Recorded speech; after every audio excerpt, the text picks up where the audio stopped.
Bonjour à toutes et à tous, c'est Zetrax, bienvenue dans ce nouveau tutoriel sur Microsoft Word, dans lequel nous allons aujourd'hui aborder les notes de bas de page. Voilà.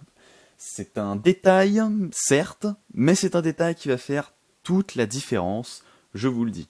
Là, vous voyez, on commence vraiment à rentrer dans les tutoriaux qui proposent des choses que vous ne voyez pas ailleurs et qui vont vous permettre de vous démarquer et de rendre vraiment des documents de toute beauté finalement.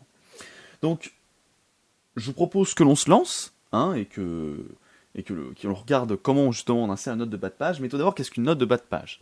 Eh bien, c'est un peu téléphoné comme réponse, puisque la note de bas de page, c'est évidemment une note qu'il y aura en bas de page. Attention cependant, elle ne sera pas dans le pied de page. Souvenez-vous, ça c'est le pied de page que l'on va étudier dans la prochaine vidéo. Mais elle ne sera pas dans le pied de page, elle sera dans le bas de la page, c'est-à-dire juste avant, donc là où il y a ce bout de paragraphe. Voilà. Si on insère une note sur cette page-là, elle va apparaître à la place de ça. Mais du coup, à quoi ça sert? Eh bien, c'est ce que vous voyez dans les livres, par exemple. Si vous lisez encore des livres, vous voyez que des fois, il y a un terme que le lecteur ne pourrait pas forcément comprendre, et du coup, l'auteur a décidé d'ajouter une note de bas de page pour définir ce terme qui peut être difficile à saisir. Donc voilà, et bien c'est ce qu'on va faire ici. Avec par exemple, regardez, nous avons notre élève qui nous a cité Le Malade Imaginaire avec Kev Adams, très bon exemple d'ailleurs, c'est une excellente pièce de théâtre, surtout la version avec Kev Adams, je trouve qu'elle est vraiment poignante et criante de vérité. Ça m'émeut rien que d'en parler là, vous voyez. Et donc du coup, on va définir ce qu'est le Malade Imaginaire en insérant une note de bas de page qui ne va pas du coup encombrer notre texte, et qui, si le lecteur il est tenté, il pourra aller voir en bas de page ce que ça veut dire. Donc pour insérer une note de bas de page, on pourrait se dire, je vais aller dans Insertion dans mon atelier de peinture. Et bien sauf qu'en fait, non. Ce n'est pas dans Insertion qu'il faut aller, c'est dans Référence. Voilà.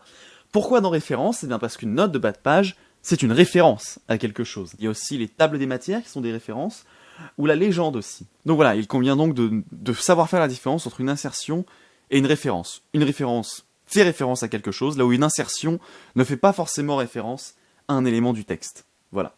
Et donc pour insérer une note de bas de page, on va donc dans Référence, et puis là on va tout simplement, vous voyez, c'est écrit en gros, insérer une note de bas de page. On clique dessus tout simplement, et voilà, elle est là. Ça nous a automatiquement ajouté un joli trait, et donc comme je vous l'avais dit, ça s'est mis à la place du bout de paragraphe qu'on avait vu tout à l'heure, et le paragraphe est tombé dans la page du dessous.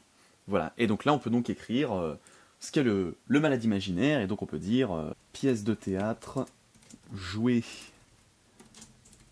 à l'Olympia par le grand acteur Kev Adams. Voilà. Et voilà, et là nous avons notre note de bas de page, et donc si on remonte, on peut voir que maintenant il y a un petit 1 en exposant qui du coup fait référence à cette note de bas de page. Et comme c'est très courant dans les livres et que c'est une norme aujourd'hui, logiquement, n'importe qui voit ce petit 1 va se dire « Ah tiens, c'est quelque chose que l'auteur a décidé d'approfondir en bas de page, donc je vais en bas de page. » Et puis voilà, c'est globalement tout en fait pour les notes de bas de page, il n'y a pas grand chose à dire dessus, si ce n'est que ça peut être très pratique si vous souhaitez définir des termes afin de ne pas encombrer votre texte. Au lieu de rajouter des parenthèses, beaucoup de textes qui n'iraient pas justement et qui casseraient un peu le flow, j'ai envie de dire, le flow de votre écriture et de votre mise en page, eh bien vous mettez une note de bas de page, prenez pas la tête, et vous écrivez tout ce que vous voulez en bas de la page. Dans le prochain épisode, nous verrons donc enfin l'entête et le pied de page, qui, vous verrez, seront très très utiles dans la rédaction de documents.